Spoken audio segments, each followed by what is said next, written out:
Merci beaucoup. Oui, je ne vais pas parler, je pense, beaucoup de la Finlande, quoique, bon, avec Tycho Brahe, j'aurais pu parler au moins du Danemark, mais c'est pas dans la même latitude. Voilà, alors, bon, d'abord un petit rappel, hein, donc vous inquiétez pas, l'introduction va être assez longue par rapport à l'ensemble de l'exposé, parce que si on ne commence pas par donner un certain nombre de notions, vous n'arriverez pas à suivre, si ce n'est d'une manière trop superficielle pour que ce soit vraiment intéressant. Donc, je rappelle simplement que la scission radicale que nous connaissons entre astronomie et astrologie est relativement récente dans l'histoire de notre civilisation. C'est en fait perceptible surtout à partir de la fin du XVIIe et au début du XVIIIe siècle, lorsque les effets cumulés de la révolution copernicienne, ensuite les lois de Kepler, puis et surtout les Principia de Newton, avec la loi de l'attraction universelle, qui a véritablement brisé le socle épistémologique sur lequel reposait le système du monde antérieur et l'astrologie en particulier.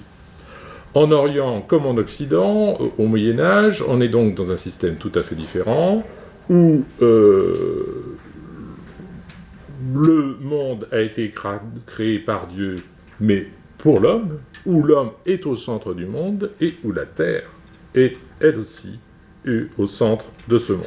Et où il y a donc une série de correspondances tout à fait évidentes entre le grand monde, le macrocosme, et le petit monde, qu'est l'homme, entre autres. L'idée, donc, selon laquelle la marche des corps célestes a une influence sur la vie terrestre, est à peu près acceptée par tout le monde. Voilà, en gros, le système du monde tel que, ou plus exactement, une sorte de synthèse entre deux systèmes du monde, tel qu'on peut l'observer au XVe siècle, à la fin du Moyen-Âge. Vous avez donc la Terre au centre du monde, les quatre éléments, les sphères des quatre éléments, et les sphères des différentes planètes. Vous avez ici ce qu'on appelle le premier mobile qui fonctionne dans l'autre sens et qui fait tourner l'ensemble du monde en 24 heures. Et puis, entourant tout cela, vous avez une vision théologique qui n'est pas une vision scientifique, avec le ciel empyré et Dieu entouré des bienheureux qui se trouvent dans le ciel empyré, qui domine les sphères célestes et la Terre au centre du monde. Donc cette image est très intéressante parce que c'est une synthèse entre deux systèmes différents de représentation du monde, un système théologique et un système astronomique qui, en l'occurrence, est ici celui de Ptolémée. Ptolémée dont nous verrons qu'on pensait que c'était, on le confondait très souvent au Moyen-Âge avec un roi ptolémaïque. Donc on disait le roi Ptolémée, et de même qu'Aristote avait un très grand prestige, une très grande auctoritas au Moyen-Âge, Ptolémée en avait aussi. Alors le consensus que je définissais d'abord, c'est l'idée que les corps célestes ont une influence sur le monde sublunaire et sur l'homme, se brise cependant lorsqu'il s'agit de déterminer la nature et l'étendue précise de cette influence céleste. Est-ce que les astres ne produisent que des effets généraux, des effets naturels sur les inondations, sur les catastrophes naturelles, les épidémies, les tremblements de terre, etc. Ou est-ce que les astres déterminent à des degrés divers, d'une manière directe ou indirecte, ce que fait l'homme? Et à ce moment-là, évidemment, ça pose des problèmes de compatibilité avec la doctrine chrétienne, qui prône non seulement la toute-puissance de Dieu, mais aussi le libre arbitre individuel. Donc, se pose, pendant tout le Moyen-Âge, le problème entre une bonne astronomie et astrologie dans une certaine mesure, qui ne viserait qu'à prévoir des événements généraux de caractère naturel, et une mauvaise astrologie, jugée superstitieuse et divinatoire, dont les jugements seraient donc fondés, d'une manière ou d'une autre, sur la négation de la toute-puissance de Dieu et du libre arbitre. Ce débat-là a eu un écho pendant tout le Moyen-Âge, de Saint-Augustin jusqu'à Pic de la Mirandole compris, et dans une certaine mesure, on le retrouve en terre d'islam aussi. Vous avez des partisans de l'astrologie et des adversaires, tout à fait féroces. Si vous regardez par exemple les prolégomènes d'Ibn Khaldun vers 1400, il fait une critique de l'astrologie et notamment de l'utilisation de l'astrologie en politique qui est tout à fait passionnante. L'ampleur, cependant, de cette controverse ne doit pas masquer l'essentiel. D'une manière générale, au Moyen-Âge et à la Renaissance, il n'y a absolument aucune coupure entre les deux époques de ce point de vue-là. La prévision astrologique constitue une finalité primordiale des calculs des astronomes et aussi, on va le voir, un auxiliaire jugé plus ou moins indispensable à l'exercice de la médecine. Et dans l'astronomia, qui, je vous le rappelle, est l'un des 7 arts libéraux, faisant partie plus particulièrement des 4 arts scientifiques du quadrivium, arithmétique, géométrie, musique et astronomie. L'astronomia est en fait conçue très largement comme ce que nous appellerions nous l'astronomie, mais aussi une astrologie naturelle, prudente, sur le plan prédictif. Ce statut, qui est globalement accepté à peu près par tout le monde, est renforcé dans un sens peut-être plus déterministe par les traductions du grec et de l'arabe qui sont effectuées en masse au XIIe et XIIIe siècle. Et les traducteurs, d'ailleurs, dès la première moitié du XIIe siècle, se précipitent en priorité sur des textes d'astrologie, de divination, de magie, pour des raisons stratégiques sur lesquelles j'aurai peut-être l'occasion de revenir. Ces traductions de l'arabe et du grec en latin ont fourni donc aux savants européens les règles des jugements astrologiques. On parle d'ailleurs d'astrologie judiciaire, qui est une traduction en fait d'une expression arabe, avec comme manuel de base, nous allons voir le Liber Introductorius, le livre introductoire d'un certain Alcabisius, qui est en fait un savant syrien du Xe siècle, Alcabici, dont l'œuvre a été traduite de l'arabe en latin vers 1130 en Espagne, et qui est conservé à l'heure actuelle dans plus de 200 manuscrits, parce que c'est devenu le manuel de base de l'enseignement de l'astrologie, pas de l'astronomie, dans les universités, qui ont donc adopté ce traité comme un manuel tout à fait convenable. D'autre part, l'astrologie a la caution du roi Ptolémée, qui a écrit, pense-t-on, non seulement l'Almageste, donc le grand traité d'astronomie, mais aussi la Tétrabible, le Quadripartitum, et les traductions de l'arabe et du grec donnent des tables et des instruments astronomiques qui n'existaient pas, en tout cas avec suffisamment de précision, et qui permettent de calculer la position des planètes, de l'ascendant et des maisons célestes, l'ascendant étant le point qui se lève à l'horizon oriental à un moment donné et qui est considéré comme tout à fait important sur le plan astrologique. L'attrait considérable de l'astrologie chez les intellectuels européens, qui se voit très bien dès le phénomène des traductions, on traduit en priorité ce genre de texte, et puis ensuite on traduit l'Almageste seulement dans la deuxième partie du XIIe siècle.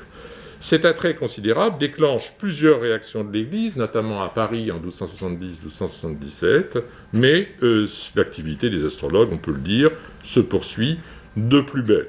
Et on assiste donc, si j'ose dire, à une lente montée de l'influence de la science des étoiles avec ses deux aspects astronomiques et astrologiques en Occident, du milieu du XIIe au début du XIVe siècle, puis à une assez brusque extension de ces pratiques, en tout cas qui sont visibles dans les manuscrits, mais bon, d'une manière générale, à partir du XIVe et surtout du XVe siècle, la production écrite se multiplie et elle nous est bien davantage conservée que pour les périodes antérieures.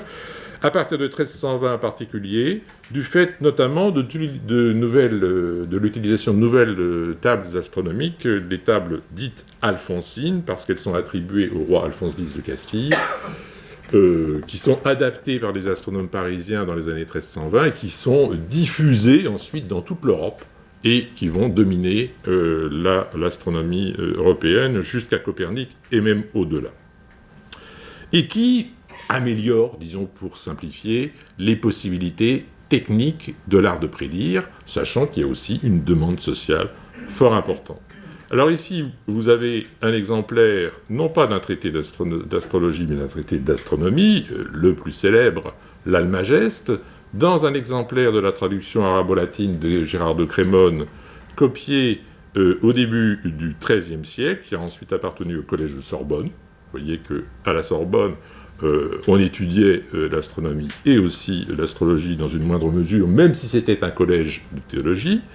Et vous voyez que dans la lettre historiée, ici, Ptolémée est représenté comme un roi, par confusion avec les rois hellénistiques du même nom, alors que le texte de la traduction de Gérard de Crémone dit explicitement que non, il ne faut surtout pas confondre Ptolémée avec un roi ptolémaïque, parce que il est visible, d'après ses observations, que le Ptolémée astronome a vécu au IIe siècle de notre ère, et non pas au IIe siècle ou au IIIe siècle avant, comme les rois ptolémaïques. Ici, vous avez la première page de la première édition des Tables astronomiques alphonsines avec les canons de Jean de Saxe, canon mode d'emploi, Jean de Saxe étant un savant allemand qui a fait des études à Paris, qui a enseigné l'astronomie et sans doute aussi l'astrologie à Paris. Vous voyez que les canons datent de 1327, et ce sont les canons qui ont été les plus utilisés pour l'usage des tables dites alphonsines. Ici, autre élément important, pour calculer la position des planètes, vous utilisez des tables astronomiques, mais pour calculer l'heure, l'ascendant, la position des maisons, vous utilisez un astrolabe. Ici, c'est un astrolabe de grand luxe et de grande taille, 42 cm de diamètre, ce qui est exceptionnel, qui était sans doute avec deux tympans pour les latitudes de Londres et de Paris, qui a peut-être été fabriqué à destination du futur Édouard III, roi d'Angleterre.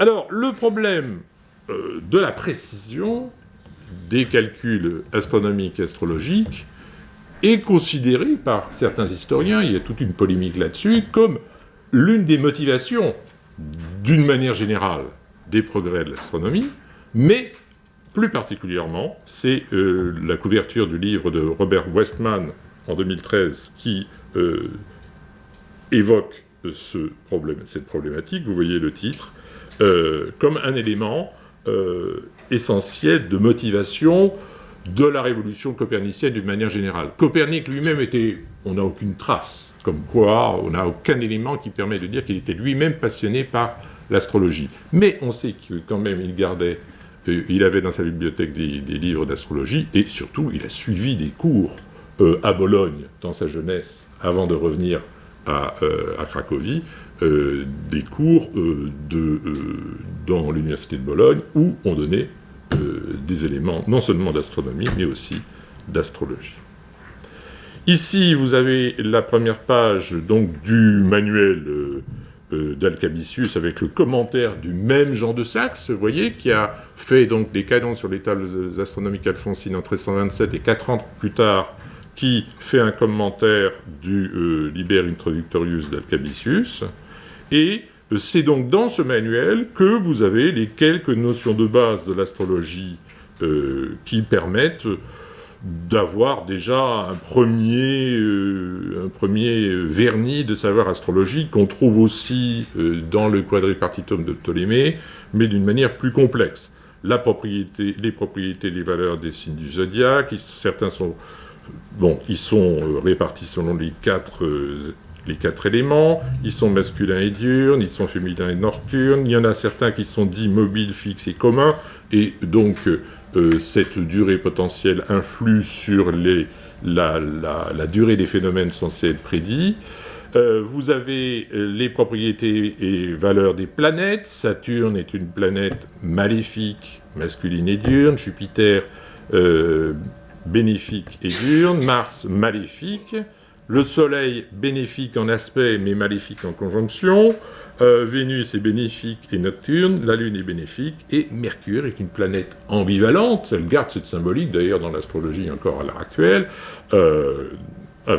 puisqu'elle elle a la valeur de la planète avec laquelle Mercure est en aspect, c'est-à-dire où elle a un angle significatif de 60, 90 degrés, 120 degrés ou 180 degrés. Ici, ça c'est fondamental, vous avez les deux principales dignités planétaires et leurs contraires, le domicile et l'exaltation. Le domicile est le detrimentum, l'exaltation est la chute.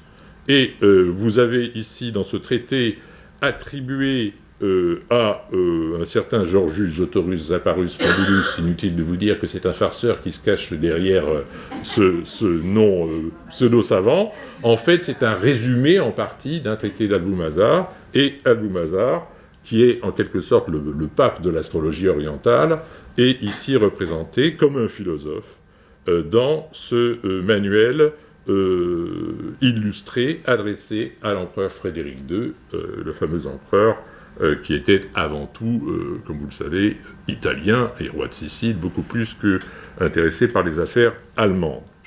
Et là-dedans, vous avez donc, dans ce manuel, adressé à Frédéric II, vous avez donc, justement, à gauche, Mercure en domicile dans les signes de la Vierge et des Gémeaux, et à droite, Mercure, qui est, au contraire, dans une position fâcheuse dans les Poissons et le Sagittaire. À gauche, vous avez Mercure en exaltation à 12 degrés Vierge, et à droite, au contraire, Mercure en précipitium à 12 degrés Poisson.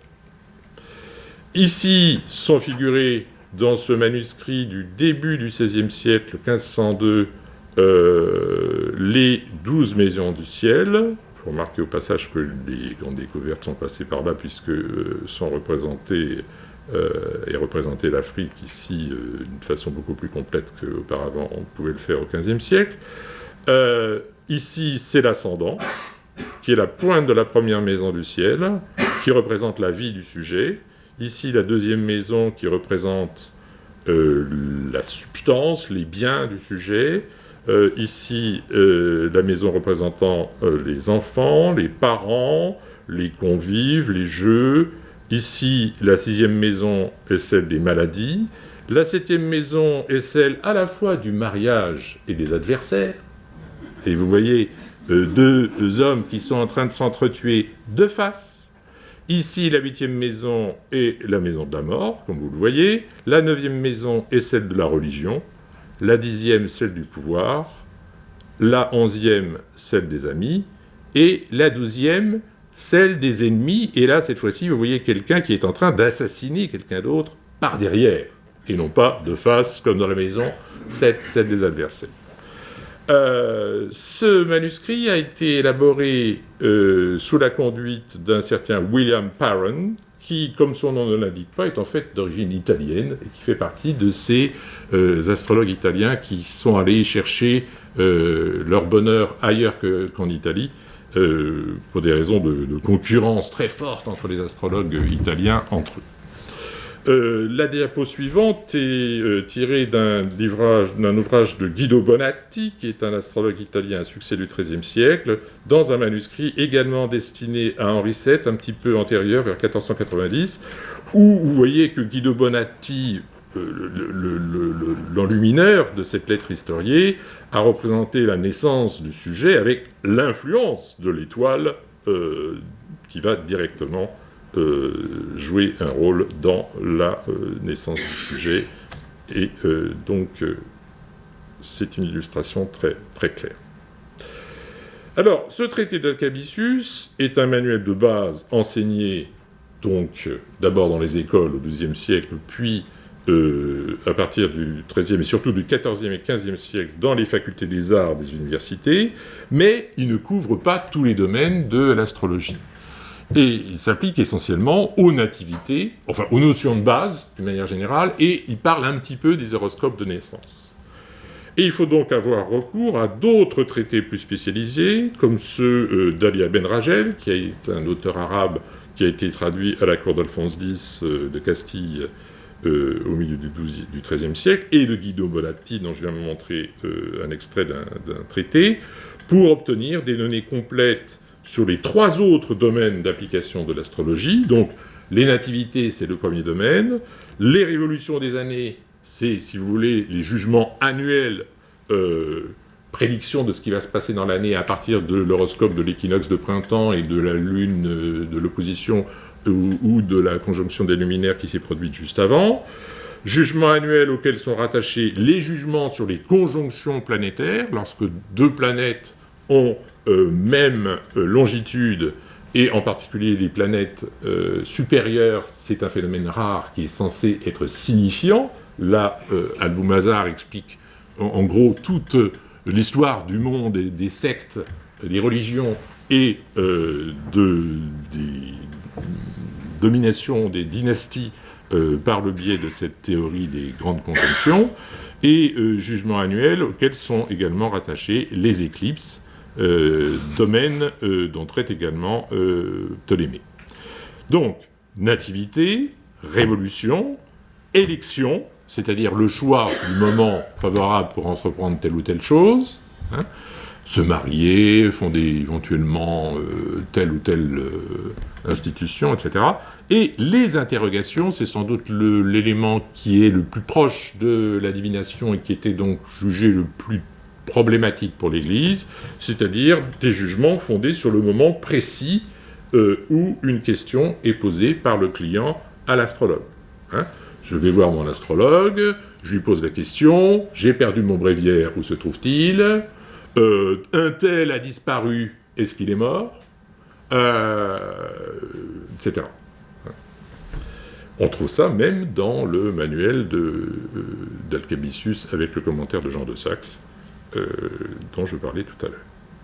Alors, les jugements sur les conjonctions planétaires se multiplient à partir de 1345. Ces jugements sur les conjonctions planétaires vont avoir un très grand succès jusqu'au XVIIe siècle, jusqu'à Kepler inclus. Notamment 1345 parce que cette conjonction des 3 planètes supérieures dans le Verseau, signe d'air, a été jugée rétrospectivement comme la cause lointaine de la putréfaction de l'air qui a causé la peste. Et il en va de même pour les prédictions annuelles, les collections d'horoscopes, notamment à partir du XVe siècle. On assiste, j'ai fait allusion tout à l'heure, à la fondation de chaires d'enseignement non seulement de l'astronomie, mais aussi de l'astrologie dans les universités italiennes, qui sont très à la pointe dans ce domaine au XIVe siècle, dans le cadre de la formation S-Art et en médecine, qui sont liés à Bologne sans être successifs, contrairement au cas parisien, mais aussi, par exemple, à Cracovie, dès le XVe siècle, à Salamanque, etc. Et le programme de l'enseignement du quadrivium, en général, et de l'astronomie-astrologie en particulier, de l'Université de Bologne, promulgué en 1405, est particulièrement ambitieux, au point qu'on peut se poser la question d'ailleurs de savoir s'il était entièrement appliqué. En tout cas, l'une des prérogatives qui est citée dans ces statuts, c'est qu'il doit y avoir un astrologue qui fait une prédiction annuelle, qui la placarde, et puis ensuite on vérifie si c'est trompé ou pas. Donc c'est un métier à risque quand même d'être astrologue à cette époque. Alors, en France, à Paris, je ne sais pas si je vais vous rassurer, Guy Beaujouan dit que l'astronomie reste une matière à option pour les excités qui aiment bien faire des maths pendant les vacances ou pendant les jours fériés. Donc, dit Guy Beaujouan, une belle expression que je reprends, le quadrivium et l'astronomie-astrologie en particulier, c'est une friandise de jours de fête, je cite. Et à Oxford, il y a aussi un très haut niveau d'études astronomiques et astrologiques au XIVe siècle, mais plutôt dans les collèges, et en particulier le collège de Merton, plutôt qu'à l'université proprement dite.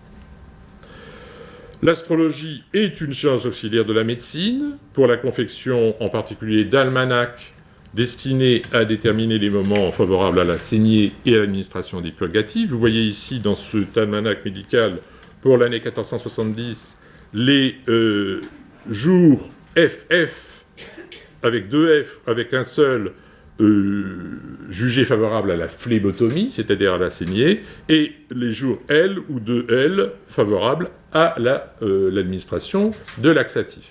Hein. Alors ça, on peut dire que c'est à peu près globalement accepté par les médecins aussi. Hein. Mais tous les médecins n'acceptent pas forcément,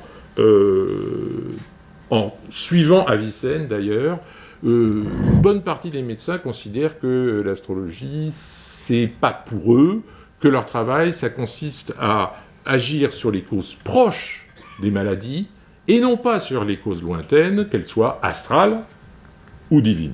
Hein. Et par conséquent, il y a un certain nombre de médecins qui sont favorables à l'astrologie, notamment en Italie, mais il y en a bien d'autres, et ils sont, semble-t-il, plutôt majoritaires à l'Université de Paris en particulier, qui suivent Avicenne et qui donc n'utilisent pas tellement l'astrologie dans un cadre médical. Autrement dit, on se retrouve devant le schéma suivant. La plupart des astrologues, en dehors des universités et des cours princières, sont avant tout des médecins, parce qu'il faut bien vivre, et pas forcément les médecins d'ailleurs forcément les plus doués. Donc la plupart des astrologues sont avant tout des médecins, en dehors des astrologues professionnels dans les cours et les universités, mais la réciproque n'est pas vraie. La plupart des médecins ne sont pas astrologues. Hein, et donc il n'y a pas de lien automatique entre l'astrologie et la médecine. C'est extrêmement varié selon les lieux, selon les époques. Alors, j'en viens maintenant donc enfin au cœur du sujet, c'est-à-dire qu'on va essayer de voir, mais vous allez voir que c'est fort compliqué et peu évident, dans quelle mesure il est possible de cerner la place et le rôle de l'astrologie dans la vie politique, voire dans le processus de prise de décision, mais là je serai très prudent, je vous le dis tout de suite, de voir aussi quelles sont quelques-unes des méthodes de travail des astrologues en la matière, et ce qui va me servir essentiellement de fil conducteur, principal mais pas unique, c'est la pratique des horoscopes. Rappelons qu'il n'y a pas de véritables horoscopes avec position planétaire, maison, etc., précise, avant le XIIe siècle, ça n'est matériellement pas possible. Et c'est donc une activité très complexe qui nécessite un travail important.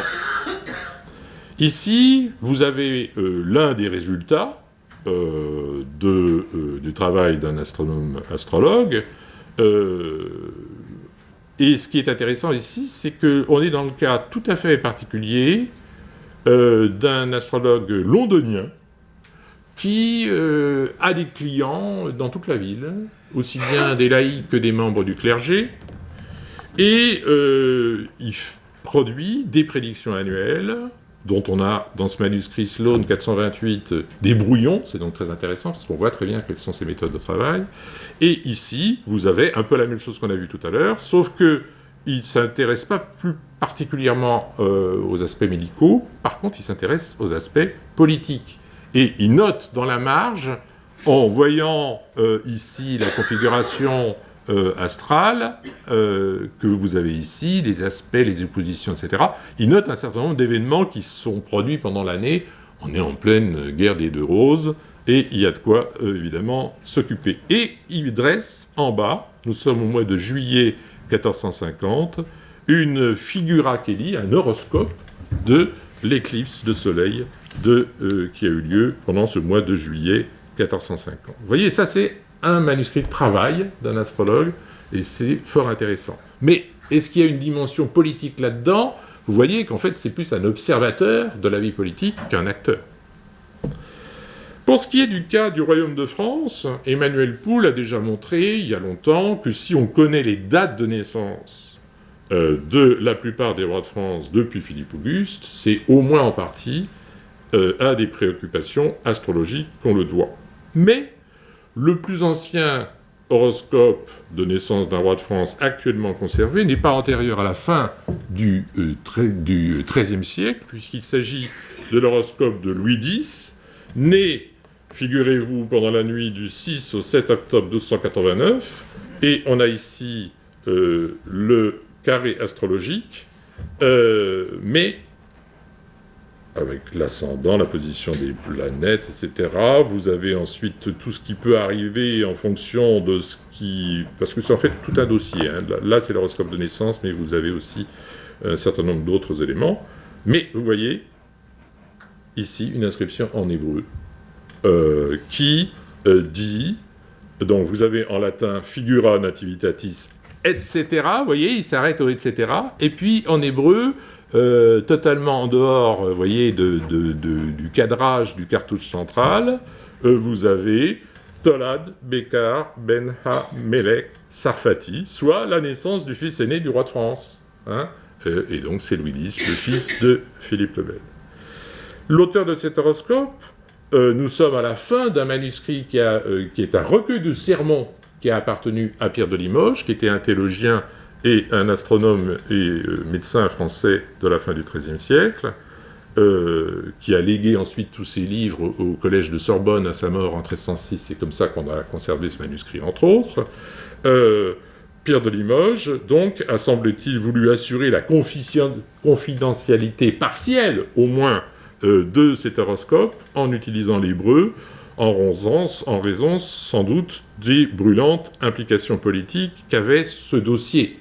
Les deux derniers carrés du dossier mettent en effet en relation la naissance de Louis, le futur Louis X, avec une conjonction de Saturne et Jupiter en Verseau en 1285, qui était susceptible, selon la doctrine d'Alboumazar, d'annoncer un changement dynastique. Et on remarquera, autre point significatif indiqué sur le carré de sa naissance, la présence de plusieurs partes, c'est des points imaginaires calculés en fonction d'autres points, et ça c'est une invention arabe, la présence de la pars patris, la part du père, et de la pars anni in quo timetur mors, la part de l'année au cours de laquelle il est à craindre que se produise la mort du sujet, qui se trouve dans la 6e maison. Ces deux maisons, dans la 6e maison, la maison des maladies, de Partès, dont la localisation permettait potentiellement à l'astrologue de prévoir la date de la mort du sujet et celle de son père, Philippe le Bel, le roi régnant, et donc en pleine période de faveur des légistes, et si l'on pense à la sévérité du droit romain, qui n'est pas tendre à l'égard des faiseurs d'horoscopes, surtout quand ces faiseurs d'horoscopes agissent contre l'empereur ou contre le roi, qui dit qu'il est empereur en son royaume, on imagine effectivement qu'il y avait quelques raisons d'être prudent. Dans le royaume de France, le vrai démarrage se situe donc plus tard, sous le règne de Charles V, et même un petit peu avant, dont la réputation de roi astrologien, pour reprendre l'expression de Christine de Pisan, qui est la fille de Thomas, l'astrologue et le médecin du roi, n'est pas usurpée. Un certain nombre d'éléments permettent de savoir que la passion de Charles V pour l'astrologie lui est venue dans sa jeunesse, alors qu'il avait une vingtaine d'années. Il a fait traduire dès 1359, 1360, 1362, etc., alors qu'il n'était pas encore roi, mais seulement dauphin et gouverneur du royaume, toute une série de textes d'astrologie. Il a été le destinataire d'un livre des élections d'un certain pèlerin de Prusse en 1361, qui est le seul traité original de cette période. Tout indique que c'est en effet à la suite de la crise politique qui a suivi la défaite de Poitiers en 1356, la crise politique de 1356-58, que les pratiques astrologiques, voire géomantiques, se sont affirmés dans l'esprit du dauphin Charles comme des instruments potentiels de conquête et d'exercice du pouvoir. Et malgré la réticence de certains des plus brillants intellectuels de son temps, qui étaient tout à fait opposés à l'utilisation de l'astrologie en politique, comme Nicolas Rème, l'intérêt de Charles V en la matière ne s'est pas démenti tout au long de son règne. En témoigne, au premier chef, sa fameuse librairie, à peu près 1000 volumes à sa mort en 1380, dont 170 d'astronomie et astrologie. Et au rez-de-chaussée, au premier étage, toutes les traductions qu'il a commandées, dont entre autres les traductions de traités d'astrologie. Et en témoigne également le cahier, actuellement conservé à Oxford, comportant les horoscopes du roi et de ses enfants, établis selon toute vraisemblance à sa demande entre 1373 et 1377, peut-être par Thomas de Pisan. Je m'excuse, la diapo n'est pas très bonne parce que j'ai fait à partir d'un mauvais microfilm. C'est un manuscrit conservé maintenant à St. John's College, dans lequel, ici, vous avez la figura nativitatis serenissimi regis, etc., en 1338, avec un petit problème litigieux ici, c'est que vous voyez Jupiter, la planète censée, pour les Français, planète positive, pas pour les Anglais évidemment, pour les Français signifier la France, et le roi de France, qui se trouve dans la maison des adversaires, à 6 degrés 31 minutes Cancer, en conjonction avec la pointe de la 7e maison, celle des adversaires. Très, très tangent. Ça veut dire qu'à un quart d'heure près, Jupiter ne se trouverait pas dans cette 7e maison, et que Bon. Donc, il n'y a aucune prédiction, si vous voulez, mais vous avez une sorte de carte d'identité astrale là, qui est potentiellement exploitable, oralement, au moins, par l'astrologue du roi, qui, en l'occurrence, était sans doute Thomas de Pisan. Thomas de Pisan, que le roi a fait venir d'Italie en 1365, semble cependant avoir été utilisé par lui en tant qu'astronomien dans un cadre familial, dans un cadre privé. Il n'apparaît jamais dans les documents officiels du temps de Charles V comme astronomien, il apparaît toujours comme physicien, c'est-à-dire comme médecin. Autrement dit, il n'a pas le titre d'astrologue du roi. Ce titre, il n'apparaît qu'au siècle suivant, en 1451. Je vais plus vite, parce que je ne veux pas vous passer trop de temps. Et alors, entre-temps, Charles VI, c'est une catastrophe pour les astrologues, parce que les accès de sa folie, ils se sont vite rendus compte qu'ils étaient complètement indépendants du cours de la Lune, et que donc, il n'y avait aucune explication proprement astrologique à la folie de Charles VI. Par contre, une explication magique est potentiellement, si j'ose dire, plausible, d'où une série de tentatives de désenvoûtement qui nous feraient sortir de notre sujet, mais qui ont permis à l'Université de Paris, en 1398, de condamner 28 articles en justement tentant de distinguer l'astrologie de la magie, l'astrologie sans superstition. Hein. Alors, c'est à partir des années 1420, déjà en 1419, Jean Gerson adresse au dauphin Charles, futur Charles VII, un traité contre l'astrologie. Bon, si on adresse un traité contre l'astrologie, ça veut dire qu'on sait que, alors que le dauphin est tout jeune, il a 16 ans, qu'il était intéressé par les choses, ou en tout cas potentiellement intéressé par la chose. Bon. Ensuite, on a toute une série de traces dans les années 1420, un almanach princier très intéressant en 1426, dont on ne sait pas exactement pour qui il était fait, peut-être pour Charles VII, une sorte de consultation astrologique en 1427 dont le destinataire est le duc de Bedford, le régent de France, qui a d'ailleurs récupéré, comme vous le savez, à bas prix la librairie de Charles V et Charles VI, dans laquelle il y avait plein de manuscrits d'astrologie, qui était lui-même tout à fait intéressé par le sujet. Et le probable auteur de cette consultation astrologique, Roland l'Écrivain, est ensuite passé au service du duc de Bourgogne et est resté au service de Philippe le Bon, et au début du règne, et même je crois qu'il est mort pratiquement au moment de l'avènement de Charles le Téméraire. L'année 1437, un certain Simon de Boesmar, qui était un brave bénédictin normand, mais très spécialisé en astrologie et qui s'est beaucoup intéressé à l'auteur de plusieurs dossiers astrologiques très intéressants, déjà en 1407, après l'assassinat d'Orléans, a rédigé un horoscope et cette fois-ci une nativité, c'est-à-dire un jugement astrologique sur la naissance de Charles VII, qui est donc le premier roi de France pour lequel on conserve un jugement astrologique en bonne et due forme, et même deux, puisque il y en a un autre, en français d'ailleurs, qui a été adressé à Marie d'Anjou, mais malheureusement qui en est resté aux prémices purement astronomiques. Il n'y a pas la partie astrologie. Donc, Simon de Boesmar, il fait ce jugement sur la naissance de Charles VII en 1437, à un moment où déjà les choses vont mieux pour Charles VII que dans les années 1420. Après le traité d'Arras de 1435, un traité de paix donc entre la Bourgogne et Charles VII, un traité qui, évidemment, au contraire, fait l'objet d'un jugement accablant de l'astrologue anglais Thomas Browne. L'astrologie, donc, si vous voulez, s'affirme comme un élément non négligeable du jeu politique et du rapport de force entre les princes dans le contexte de la guerre de Cent Ans. Est-ce qu'elle a joué un rôle quelconque dans la guerre de Cent Ans ? J'en suis pas sûr. On attribue à Thomas de Pisan une sorte d'application aux Anglais d'un traité de magie astrale où il s'agissait de chasser les scorpions. Et les scorpions étaient remplacés par les Anglais.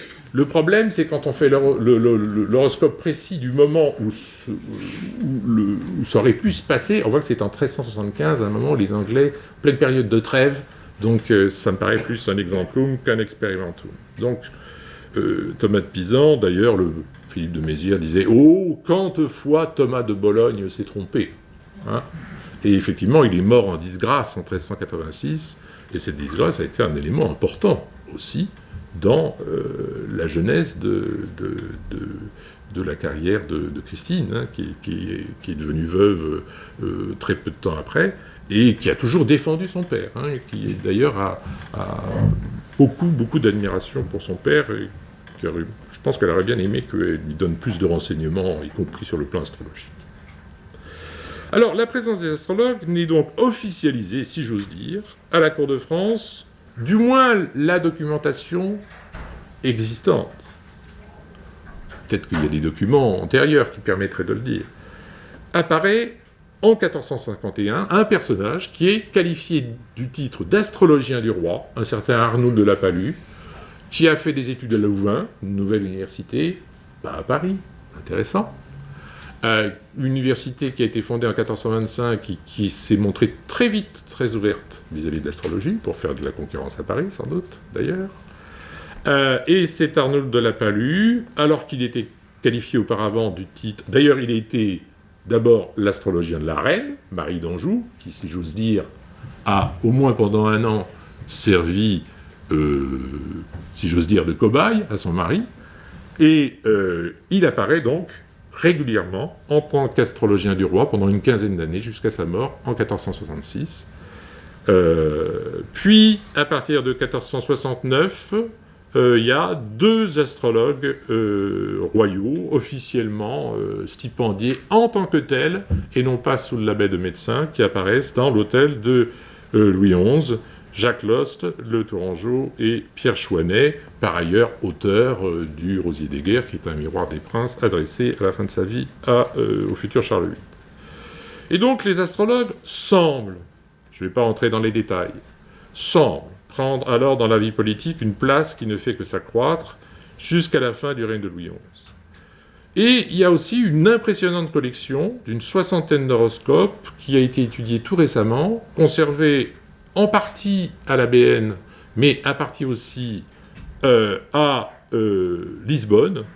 Et vous avez ici l'horoscope de naissance de Louis XI dans ce manuscrit d'un certain Simon Bell. Et le problème, c'est que c'est un jugement rétrospectif qui recalcule donc en fonction des planètes qui sont jugées déterminantes pour calculer l'espérance de vie du sujet, qui calcule rétrospectivement qui estime rétrospectivement à plus de 61 ans l'espérance de vie de Louis XI. Mais il le fait après 1483, alors que Louis XI est mort à 60 ans, 1423-1483. Alors, voyons maintenant, faisons un petit tour d'horizon européen. Pour l'Angleterre, de la fin du Moyen-Âge, d'abord les Anglais ont été, si j'ose dire, parmi les premiers à s'intéresser à l'astrologie et à aller en Espagne, un peu partout, à la rencontre des Arabum Studia. Et on pourrait donc s'attendre au fait qu'ils étaient particulièrement en pointe dans ce sujet. Effectivement, il y a une série assez impressionnante d'horoscopes royaux. On peut connaître, sans jugement forcément, des horoscopes royaux depuis Édouard II, né en 1284, qui est donc à peu près la même époque, si vous voulez, qu'en France, 1289, pour l'horoscope de Louis X. L'exemplaire du Secret des secrets, attribué à Aristote, qui était très favorable, c'est un traité d'origine arabe, très favorable à l'utilisation de l'astrologie en politique, adressé par Walter de Milmet au futur Édouard III en 1326, préconise bien d'utiliser d'abondance l'astrologie à des fins de bon gouvernement. Vous avez ici ce magnifique exemplaire du Secret des secrets, adressé par William de Milmet à Édouard III, au futur Édouard III, il n'est pas encore roi en 1326, et qui est une sorte de miroir au prince, si vous voulez, dans lequel il y a entre autres des éléments astrologiques, dans le chapitre sur la justice ici, et vous voyez ici effectivement un roi entouré par 2 astrologues, mais qui ne font que le conseiller en la matière. On a l'impression que celui-là tient d'ailleurs un mini-astrolabe, et il conseille l'astrologue à un moment clé, au moment de l'accouchement de la reine, bien entendu. Mais est-ce que ce programme idéologique a vraiment été appliqué par le roi d'Angleterre ? Rien n'est moins sûr. On a toute une série d'horoscopes des rois d'Angleterre. La plupart, en fait, ont été établis bien après la naissance des princes concernés. L'une d'entre elles, de ces figura Kelly, concerne le couronnement d'Édouard III. Bon, c'est déjà intéressant qu'il y ait un astrologue qui ait calculé le moment astrologiquement peut-être choisi pour couronner le roi. Mais est-ce que vraiment c'est un horoscope d'élection ou est-ce que c'est un horoscope rétrospectif ? Et puis un autre, relatif à la probable accession au trône de Richard II, a été établi à la suite d'une question posée vraisemblablement par un membre de la cour. Mais c'est finalement pas avant 1470, avec la nativitas du fils aîné d'Édouard IV, le futur Édouard V, que a été dressé au moment de sa naissance, là, pour cette fois, on en est sûr, l'horoscope du futur roi, par le médecin et astrologue du roi, un certain John Argentine. Et donc, l'astrologie, autant que l'on puisse en juger, s'affirme à la cour d'Angleterre comme un moyen de prospective, certes, mais aussi comme un moyen d'analyse politique post-eventum, davantage, me semble-t-il, que comme un instrument de décision. Le titre d'astrologue du roi n'apparaît d'ailleurs pas en Angleterre avant le début du VIe siècle, et la fragilité de la faveur de ce genre de personnage y est évidente. Le fameux William Parran, originaire de Plaisance, auteur de plusieurs traités astrologiques adressés à Henri VII, dont un qu'on a vu tout à l'heure, a été chassé à de sa cour à la mort de la reine Élisabeth en 1503, sans doute parce qu'il lui avait prédit tout autre chose à la brave Élisabeth que ce qui lui est véritablement arrivé. Donc, en Angleterre, on ne peut absolument pas dire que l'astrologie ait eu davantage les faveurs des princes qu'en France. En Italie, c'est différent. Il y a une acculturation astrologique plus profonde, dont on a vu qu'elle remontait déjà au XIIIe siècle et à Frédéric II. Un élément intéressant à ce sujet, c'est la chronique du Florentin Giovanni Villani, qui fait intervenir les astrologues dans la vie publique à des moments clés. Par exemple, au moment du déluge, de la grande inondation de 1333, il y a une sorte de disputation à distance entre les astrologues et théologiens pour savoir si cette inondation a une cause divine. Est-ce que c'est Dieu qui a voulu punir les Florentins en faisant déborder l'Arno, sachant qu'en plus les Pisans, eux, en aval, n'ont pas eu la même inondation, ce qui est quand même très très ennuyeux pour les Florentins. Est-ce que c'est donc Dieu qui est responsable, ou est-ce que ce sont les astres? Et il y a, dans la chronique de Giovanni Villani, en italien donc, une restitution de ce débat absolument passionnante. Voilà, je dois dire, c'est l'un des moments... Bon.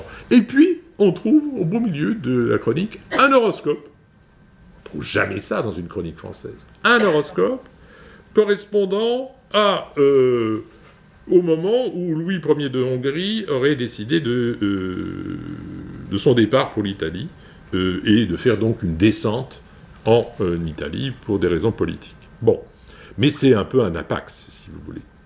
Le débauchage de Thomas de Pisan par Charles V, de William Parham par Henri VII, etc., tout ça laisse penser que certains astrologues italiens, assez modestement rétribués, il faut bien le dire, par l'Université de Bologne, ils sont beaucoup, beaucoup moins bien payés que les médecins, et je ne parle pas des juristes, évidemment, qui touchent des sommes faramineuses, dès qu'ils donnent le moindre concilium.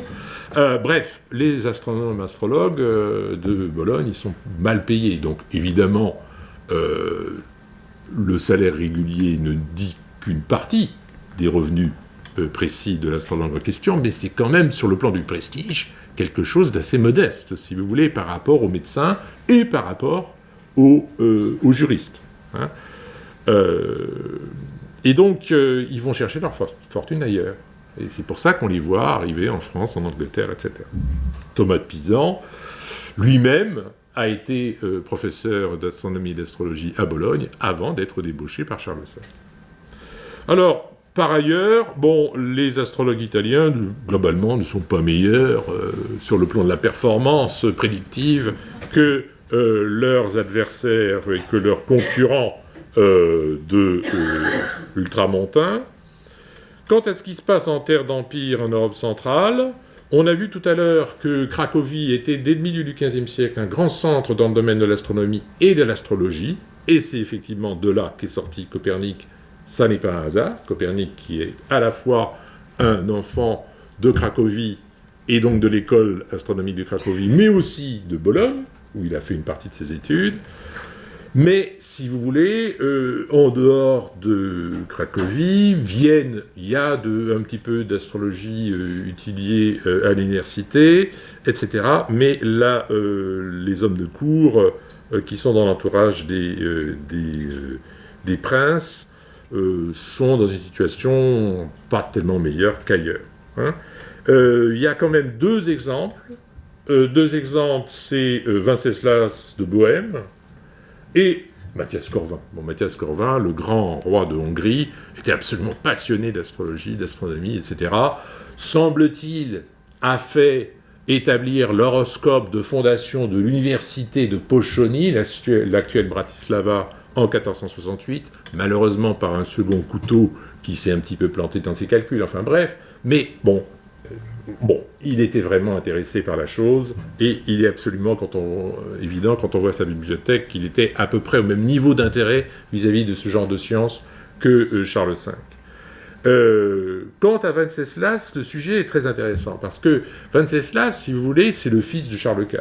Charles IV, c'est l'empereur sage, c'est l'ami de Charles V. Vous savez qu'il est venu visiter Charles V alors qu'il était très âgé, en 1378, voilà, qui était son parent. C'est difficile d'être le fils d'un roi sage. Hein. Charles VI a été un peu comparé à Roboam, fils de Salomon, par Stage Deschamps. C'est un petit peu la même chose qui aurait pu se produire pour Venceslas. Et donc, il s'est blindé, si j'ose dire, dans le domaine de l'astrologie, alors que par ailleurs, ses adversaires lui ont fait une campagne de dénigrement bien orchestrée. Il a en effet une fâcheuse réputation, ce pauvre Venceslas, d'être, contrairement à son père, un souverain à la fois faible, cruel et ivrogne, et qui en plus a connu des échecs politiques dramatiques, puisqu'il a été chassé du trône de roi de Germanie, de roi des Romains, en 1400, même s'il est resté roi de Bohême, jusqu'à sa mort en 1419. Et donc, si vous voulez, c'est intéressant d'étudier à contrario, si j'ose dire, ce cas de Venceslas, sachant que d'après un aphorisme attribué à Ptolémée, et sans cesse répété à la fin du Moyen-Âge, l'homme sage dominera les étoiles. Donc l'homme sage qui domine les étoiles, c'est par définition appliqué à un roi Charles V, potentiellement Charles IV, mais a priori pas du tout Venceslas. Eh bien justement, Venceslas, il fait copier 3 manuscrits astronomiques, astrologiques et un petit peu magiques, fort intéressants, dont un manuscrit de Vienne qui est une copie du Quadripartitum qui a ensuite appartenu après sa mort à Sigismond et au roi de Hongrie Matthias Corvin. Et vous voyez que dans ce manuscrit de Vienne, mais fabriqué à Prague, dans les environs de 1400, Ptolémée est encore représenté comme un roi. Évidemment que le roi, modèle potentiel de Venceslas.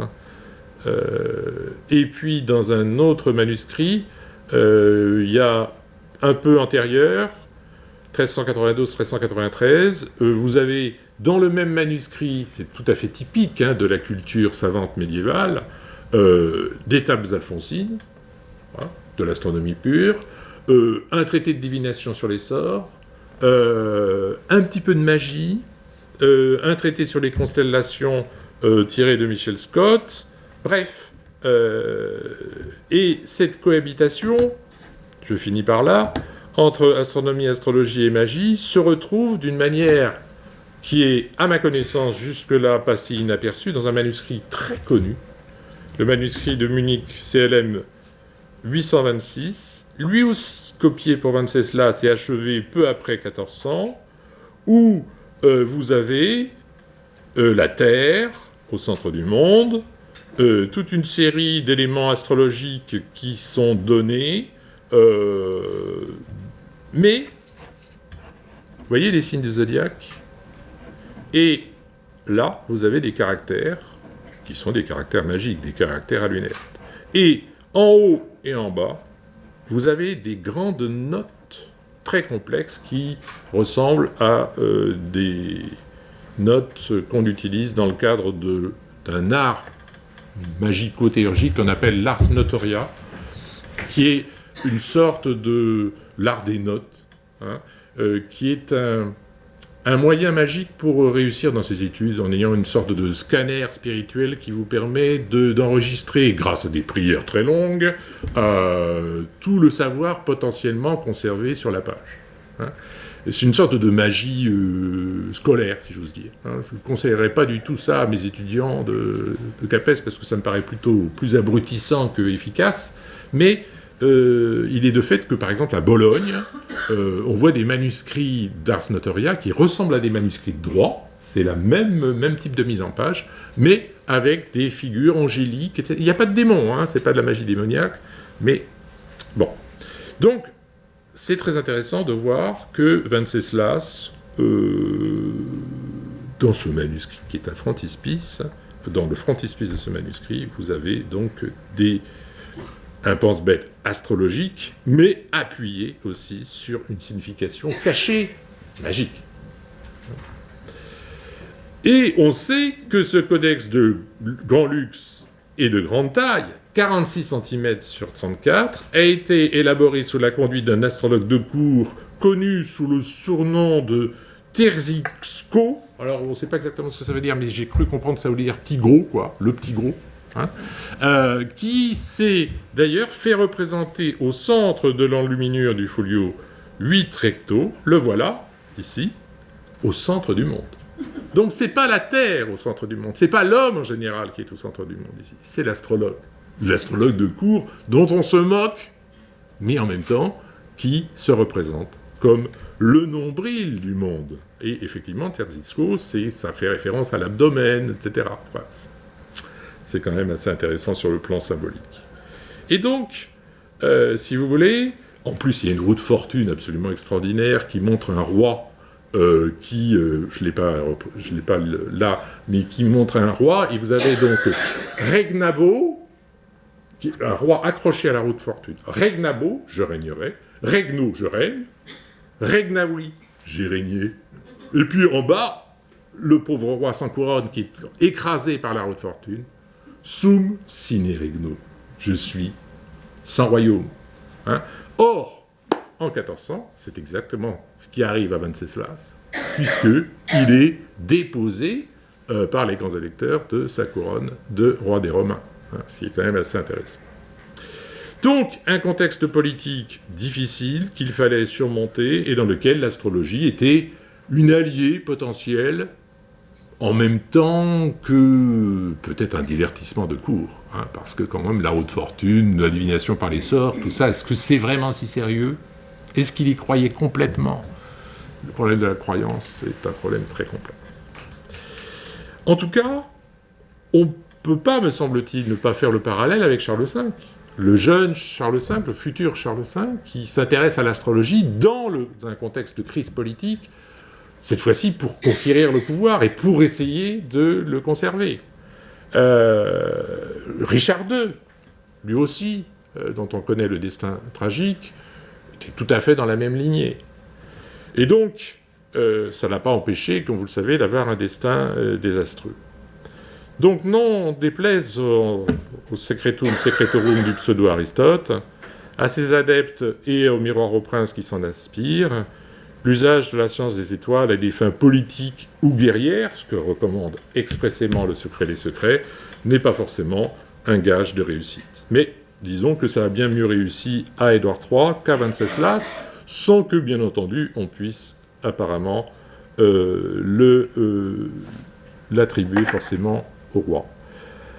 Il y a l'astrologie, dont on a vu que le rôle dans la vie politique anglaise était plus celle de spectateur, d'analyste que d'acteur. Dans la péninsule ibérique aussi, on serait en droit de rencontrer un grand nombre d'horoscopes princiers. Tout à l'heure, l'horoscope de Louis XI, on a vu qu'il était conservé à Lisbonne. Mais comment il est arrivé là, personne ne le sait, à ma connaissance. Dans la lignée d'Alphonse X, on aurait pu croire qu'il y aurait eu une pratique de l'astrologie qui se serait développée avec la protection royale par la suite. Oui, c'est le cas pour certains rois, mais pas forcément ceux qui ont la meilleure réputation. Pierre le Cruel en particulier, un dialogue absolument extraordinaire, sans doute fabriqué après coup, entre Pierre le Cruel et son astrologue juif, après la bataille de Montiel en 1369, où l'astrologue lui explique que c'est de sa faute, en gros, que c'est lui qui a mal joué avec la détermination céleste et qui a perdu à cause de ça. Mais disons que c'est un peu un exemple parmi d'autres. Pierre le cérémonieux, suit Pierre IV, le roi d'Aragon au XIVe siècle, qui est aussi, un peu comme Alphonse X, un patron en matière d'astronomie qui a fait établir des tables astronomiques en son nom.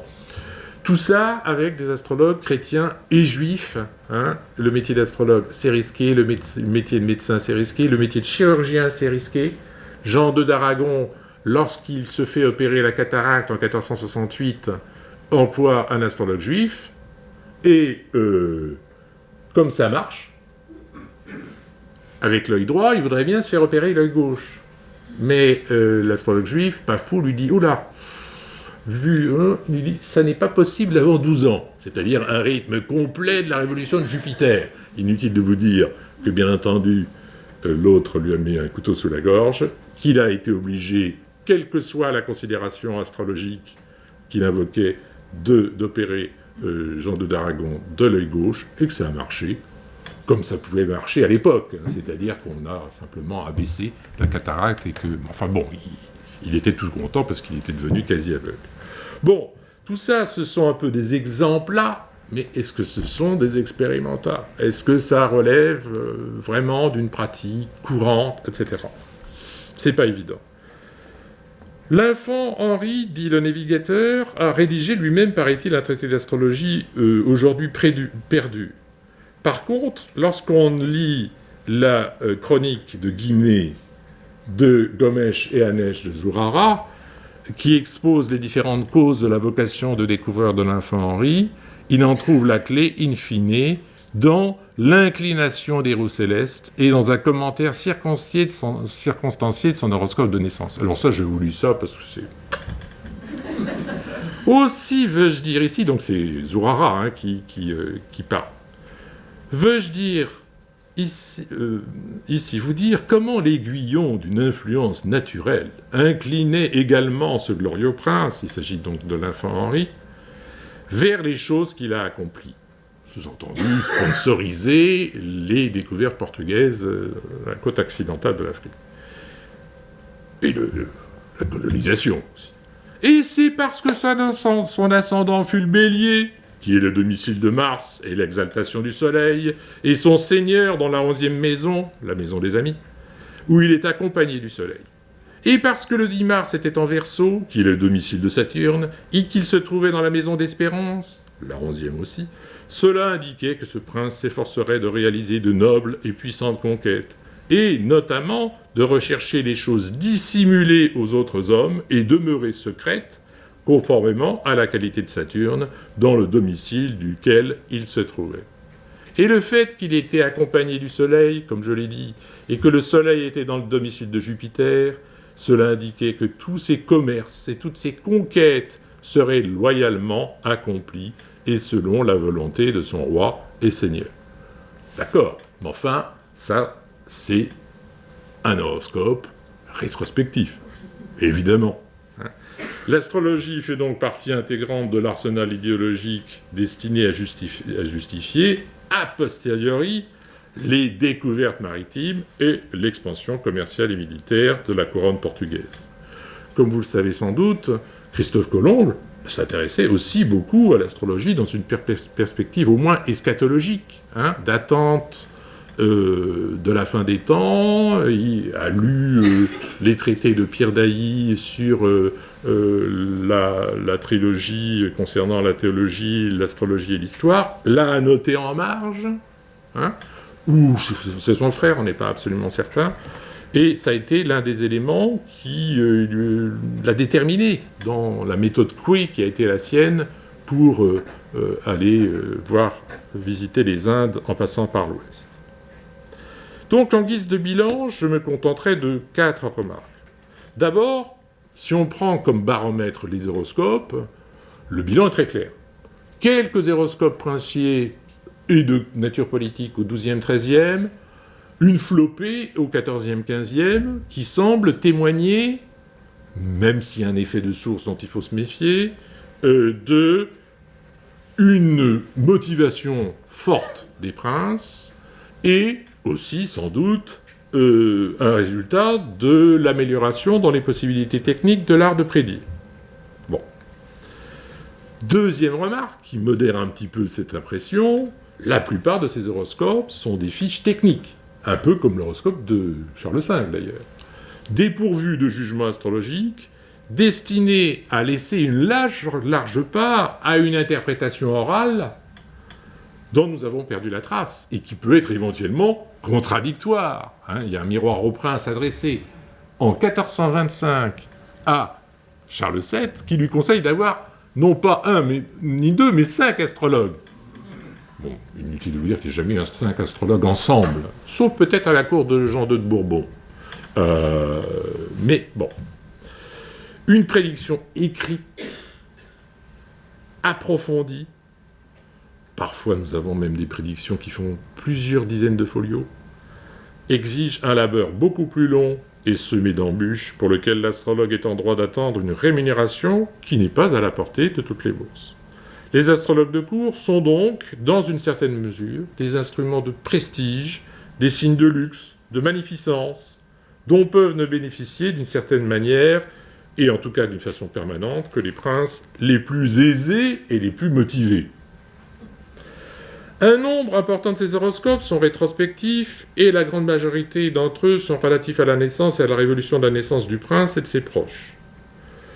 Il y a bien, sous Philippe Auguste, une quaestio pro rege facta qui concerne sûrement une interrogation, donc, relative à l'action du roi, mais on ne sait que cela, on ne sait absolument rien d'autre. Donc, est-ce que Philippe Auguste lui-même a fait quoi que ce soit de politique en fonction de l'astrologie? On n'en sait rien. C'est un hapax. On a vu qu'au XIVe et XVe siècle, les dates du couronnement d'Édouard III, même s'il y a des horoscopes, d'Henri VI, de Charles VII, de Louis XI, il a choisi de se faire couronner un 15 août. Fête de l'Assomption, ça n'a rien à voir avec l'astrologie. Tout ça ne fonctionne pas en fonction de critères astrologiques. Même Charles V, nous savons qu'il s'est fait couronner un dimanche, bien sûr, mais alors que la Lune était décroissante, ce que déconseille formellement Pèlerin de Prusse dans son traité de 1361. Donc, il y a quand même des choses plus importantes que l'astrologie quand il s'agit de sacrer un roi de France. Alors qu'il avait fait une élection particulière, ce bien brave Pèlerin de Prusse, pour l'onction du roi. Donc vraiment un traité particulièrement adapté à un futur roi de France. Eh bien, non. Ça n'a pas été appliqué, que je sache. L'astrologie, donc, dans la France et l'Angleterre du XVe siècle, a le statut d'une science auxiliaire de la médecine et de la politique, constitue dans ces deux États-nations un moyen d'information, de désinformation. Il s'agit aussi de donner des fausses informations au camp adverse pour parler au camp adverse par espion ou par astrologue interposé, confère le conflit entre Charles le Téméraire et Louis XI, où un astrologue donne il y a une comète en 1472 qui apparaît dans le signe de la Balance. Mais lui, l'astrologue de Charles le Téméraire, il ne faut absolument pas qu'il accepte ça, parce que le signe de la Balance, c'est le signe ascendant de Charles le Téméraire. Donc il fait apparaître, alors qu'il est le seul, cette comète dans le signe du Sagittaire, c'est-à-dire l'horoscope, l'ascendant de Louis XI, évidemment. Bon, mais ça, si vous voulez, c'est une manipulation grossière, mais en fait, la plupart des astrologues qui ont fait des jugements sur cette fameuse comète de 1472 ne se sont pas, ils n'avaient pas de raison de se tromper d'une manière aussi grossière et volontairement dans leurs calculs. Donc, je dirais plus un moyen de désinformation que de propagande, mot qui, avant l'apparition et la diffusion à large échelle de l'imprimerie, me paraît un petit peu anachronique. C'est un moyen de prestige, c'est un moyen de légitimation du pouvoir, sans aucun doute. On voit ça à bien des points de vue, le modèle du roi Ptolémée, etc. Oui, mais est-ce que c'est un moyen de gouvernement? Ça me paraît pas évident. Par ailleurs, je n'ai pas parlé, presque pas, de l'Église. Il y a un seul horoscope concernant un pape, et c'est un moment évidemment clé, au moment du couronnement d'Urbain VI, où Giovanni da Legnano, qui est un grand juriste bolonais passionné d'astrologie, dans son De Fletu Ecclesiae, dans son traité sur les pleurs de l'Église au moment du déclenchement du schisme, fait l'horoscope du couronnement. C'est un apax, là aussi. Alors que ce genre de choses, au XVe, XVIe siècle, au XVe, pas à ma connaissance, mais ça a dû exister, au XVIe, ça devient très courant. Quant, si vous voulez, à l'activité astrologique, par exemple, des évêques, des archevêques, est-ce qu'il y a des astrologues dans leur entourage? Oui, il pouvait y avoir. On a un exemple magnifique. C'est la quaestio posée par l'archevêque d'Aix, Robert de Mauvoisin, au moment de l'avènement de Jean XXII. L'archevêque d'Aix fait partie de l'opposition et c'est un ami de l'ancien pape. Dès que Jean XXII arrive au pouvoir, il se dit c'est une catastrophe. Qu'est-ce qui va m'arriver? Et effectivement, il va lui arriver des ennuis. Et donc, il fait dresser par son astrologue juif le moment précis où il pose la question. L'autre lui répond très bien, ne se plante pas dans ses calculs, sauf au moment de l'ascendant pour des raisons techniques. Il y a une contre-expertise qui est faite par Robert de Mauvoisin auprès d'un astrologue de la cour pontificale, chrétien, parce que quand même un juif, il faut se méfier un peu, donc on fait une contre-expertise. Mais la contre-expertise donne des résultats dans le détail différents, mais globalement cohérents. Moyennant quoi, le pauvre Robert de Monvoisin, comment est-ce qu'on sait ça? Eh bien, grâce à son procès, qui est fait pour sa déposition en tant qu'archevêque d'Aix, 2 ans plus tard, par Jean XXII. Hein, et donc, vous voyez que c'est plus un loser, ce brave Robert de Monvoisin, qu'un conquérant. Mais c'est très intéressant de voir comment il a utilisé cet astrologue juif, qui par ailleurs était un très brave homme et sans doute tout à fait compétent. Donc, vous voyez, au XIVe, XVe siècle, c'est encore assez exceptionnel, tout ça. Alors qu'au XVIe siècle, vous avez d'abord des hommes d'église dans l'entourage des papes qui deviennent évêques eux-mêmes, déjà au XVe siècle, qui deviennent évêques eux-mêmes, et vous avez les fameuses collections d'horoscopes de tous ordres, des astrologues italiens, Luca Gorico, Jérôme Cardan, Giuntini, etc. Et ces gens-là, ils s'intéressent en priorité à l'horoscope des papes, et c'est un sujet qui est absolument au centre de leurs préoccupations et qui est l'une des causes de leur succès. Hein. Alors évidemment, ces ouvrages ensuite ont été mis à l'index par l'Inquisition romaine, mais ça n'est que le revers de la médaille et en fait le pendant de leur succès.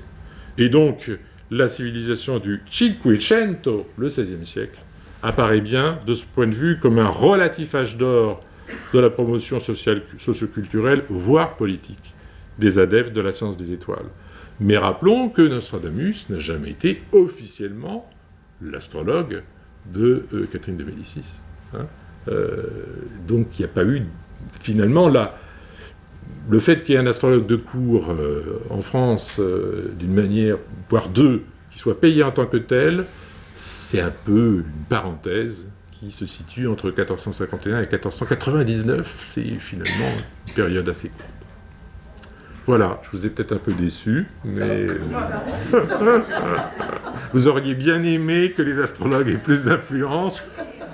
À vrai dire, je crains qu'ils aient eu plus d'influence, enfin, à mon avis, pas plus, ni meilleure, surtout que celle des spécialistes modernes de la prospective. Je ne saurais trop dire le plus grand mal.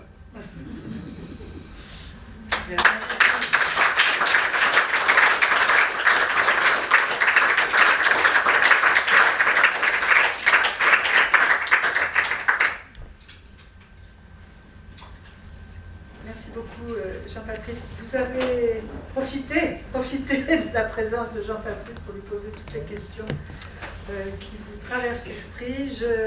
Le temps que vous y réfléchissiez, je vais vous dire que sa conférence sera en ligne sur le site des Amis bientôt, j'imagine, tant que tout ça se fasse.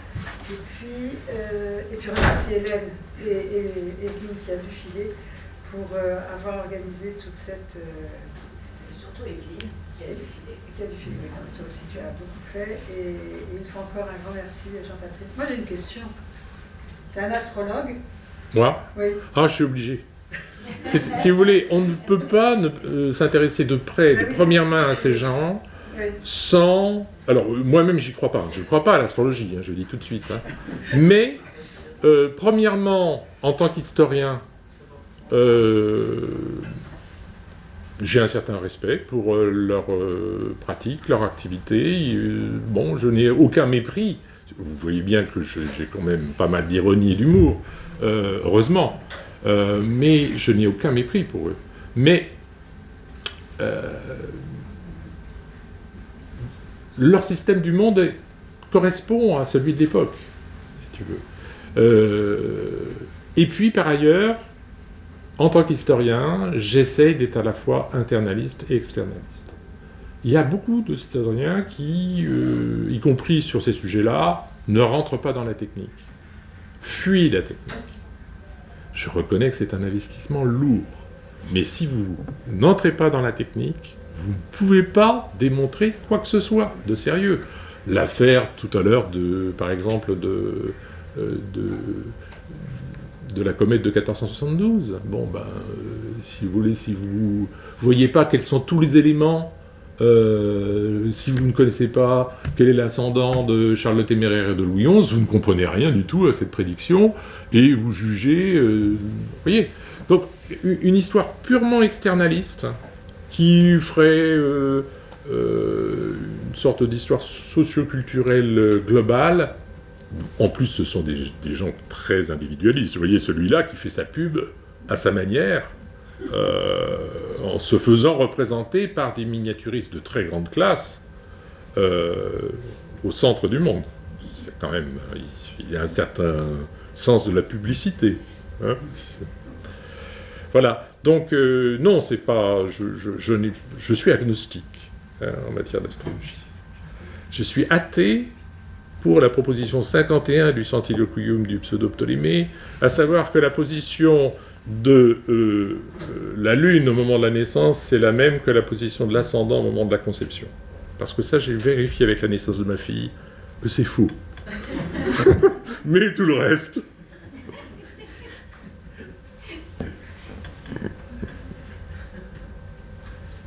Ces astrologues, c'était des juifs en Il y a une bonne... Bon, ils étaient médecins. Il y a une très grande tradition médicale dans le monde juif. C'est l'une des grandes spécialités des juifs. C'est l'un des métiers qu'ils ont le droit de faire sans être persécutés. Ils sont souvent protégés par les souverains qui s'intéressent à leur activité, en étant tout à fait intéressés, à tous les sens du terme. Donc, effectivement, il y a toute une tradition juive, mais elle n'est pas dominante. Hein. La plupart des astrologues dont j'ai parlé, là, les juifs sont minoritaires, hein, globalement. Mais ils apparaissent effectivement, en particulier, là où ils sont très bien implantés, et où ils vont avoir de gros ennuis, en fonction de cette implantation, c'est-à-dire dans l'Europe du Sud, en Espagne, en Provence, où ils ont été, ils ont été persécutés. Il y a eu des pogroms en 1391. J'ai bien peur que Abraham ibn Sarsal, ses descendants, ils ont eu des problèmes, hein, à ce moment-là. Mais oui, mais bon, on peut très bien être astrologue et être chrétien, c'est pas un problème. Là où le curseur risque de se modifier, c'est d'être modifié, c'est dans quelle mesure on croit au déterminisme astral, hein, dans quelle mesure on ne va pas jusqu'au fatalisme. Hein, et c'est là où, effectivement, ça pose des problèmes, avec lequel il joue. La phrase « l'homme sage domine les astres », c'est à la fois une phrase qui est utilisée par les partisans de l'astrologie, mais aussi par leurs adversaires. Hein, qui disent, non, l'homme sage qui domine les astres, c'est celui qui a une volonté telle et un libre arbitre tel qu'il domine ses passions, qui peuvent être causées, comme le dit Thomas d'Aquin, on reconnaît Thomas d'Aquin d'ailleurs, qui cite cette phrase, par les astres, hein, par l'influence astrale. Hein. Donc c'est tout à fait... Bon, il y a un certain consensus. Là où il n'y a pas de consensus, c'est sur la pratique des élections et surtout des interrogations, qui est quand même problématique sur le plan du libre arbitre, parce que là, le libre arbitre, c'est celui du client qui va consulter l'astrologue, mais ça ressemble quand même beaucoup à la consultation des augures. Hein. Donc ça a assez mauvaise réputation. Mais bon, aucun astrologue n'a été brûlé à cause de ça. Hein. Le seul astrologue qui a été brûlé en 1327, c'est Cecco d'Ascoli, parce que son astrologie est très mêlée de magie et d'invocation de démons, voire de scepticisme et d'un certain humour par rapport à la carrière du Christ, qu'il traitait de poltron. Pas très politiquement correct, quand même. Donc, vous voyez, c'est l'exception qui confirme la règle. Il y avait une sorte de croyance. Ah oui. Tout le monde croyait à l'influence céleste. C'est une question de degré et aussi de théorie de la causalité. C'est-à-dire dans quelle mesure les causes lointaines déterminent-elles ou pas les causes proches, et dans quelle mesure les astres sont-ils des signes ou des causes, que ce soit des signes, il y a absolument consensus. Que ce soit des causes, c'est plus problématique. Et que ce soit des causes lointaines, on peut l'admettre, confère la conjonction de 1345 par rapport à la peste. Que ce soit des causes proches, c'est plus gênant. Mais en même temps, il y a quand même des raisonnements, par exemple celui d'Albert le Grand, qui permettent de contourner l'obstacle. Donc, et Pierre d'Ailly, qui lui-même était, qui au départ était plutôt hostile à l'astrologie, et qui finalement a largement cautionné l'activité des astrologues au point de faire l'horoscope du Christ.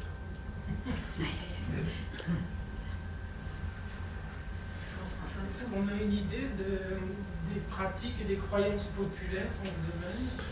Oui, les croyances populaires, c'est...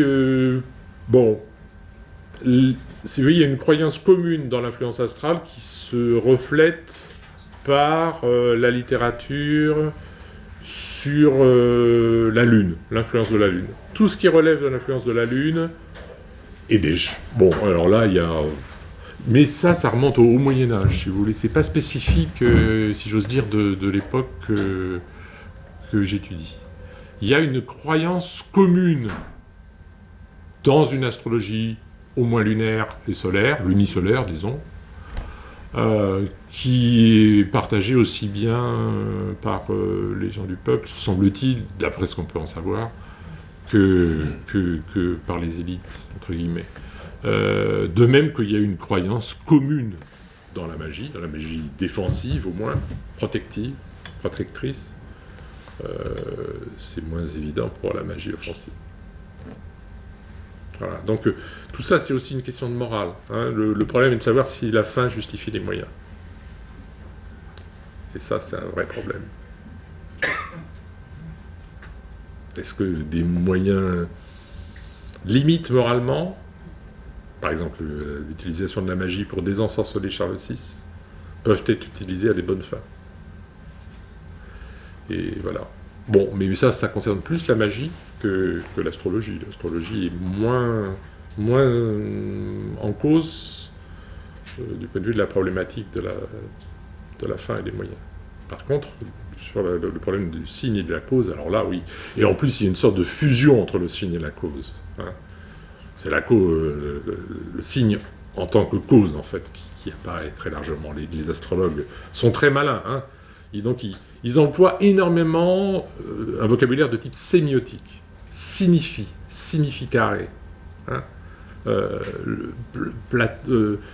Saturne est la planète significatrice de ta naissance. Bon, c'est pas la même chose que... C'est pas la planète qui a causé. Ouais. Mais cette signification est quand même à la limite de la cause. Donc ça pose des problèmes.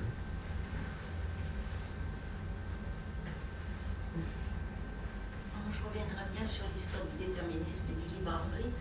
Vous avez parlé de ces horoscopes rétrospectifs. Comment étaient-ils perçus par les intéressés? Parce que c'est Henri le Navigateur, alors ça limite quand même beaucoup ses mérites.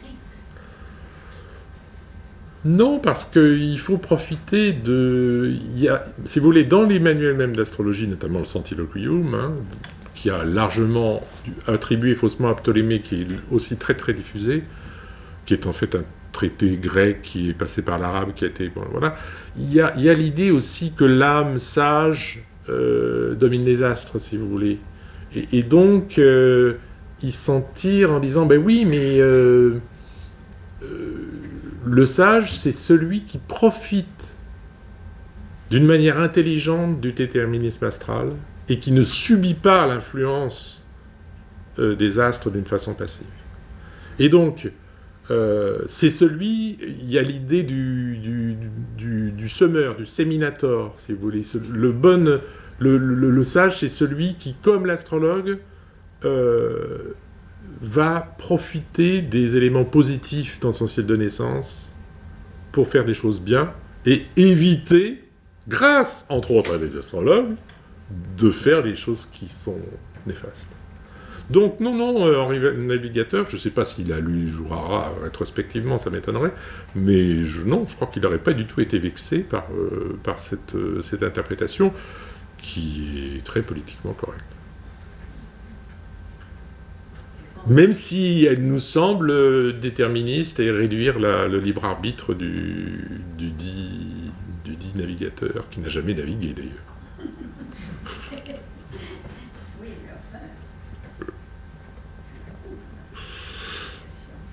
Il a investi. Ouais.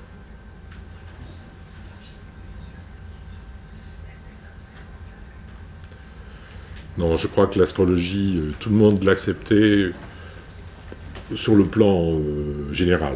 Hein, les prédictions annuelles, les prédictions relatives aux conjonctions, sauf quand vraiment par exemple, au moment en 1524, il y a eu toutes les planètes dans le signe des poissons. Donc il y a eu des centaines de prédictions dont la plupart ont prévu l'apparition d'un second déluge. Hein, signe poisson, signe d'eau. Donc augmentation de la production de barques, en Allemagne en particulier. Bon, évidemment, ça a fait plouf, si j'ose dire, une catastrophe épouvantable, et on attend toujours le second déluge. Donc, ça, c'est pas très bon pour les astrologues, mais ils s'en sont quand même tirés. Hein. Enfin, ça a été un sale coup. L'astrologie des conjonctions en a pris un coup, là. Mais déjà, en 1186, il y avait eu toutes les planètes dans le signe de la Balance, d'où, normalement, des signes d'air, donc normalement des grandes tempêtes, etc., qui ont été annoncées, des tremblements de terre, tout ça, qui ont été annoncés par la quasi-totalité des astrologues d'Orient et d'Occident. Évidemment, il ne s'est rien passé. Par contre, ce qui s'est passé, c'est la prise de Jérusalem par Saladin l'année suivante. Et ça, il y a un astrologue anglais qui l'avait plus ou moins prédit, plus ou moins, mais il n'avait pas les médias. Et donc, comme quoi, le problème les médias, c'est quand même important. Et en général, personne ne s'est aperçu qu'il a eu raison alors que tous les autres avaient tort.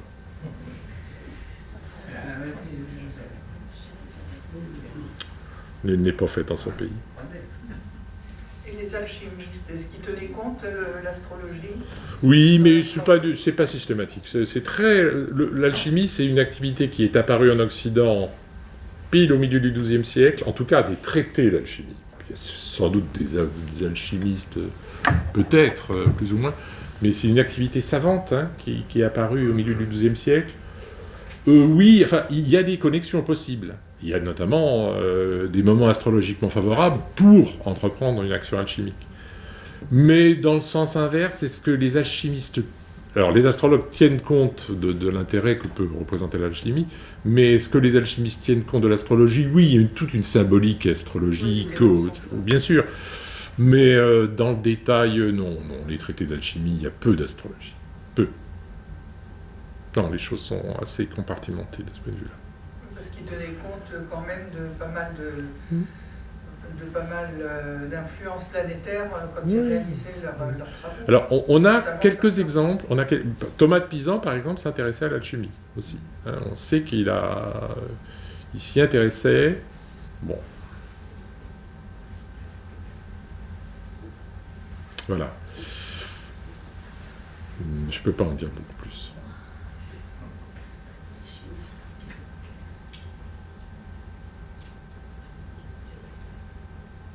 Plus de questions ? Je vous ai épuisé définitivement. Non, vous êtes fasciné. Merci encore. Merci beaucoup. Merci à vous. Merci.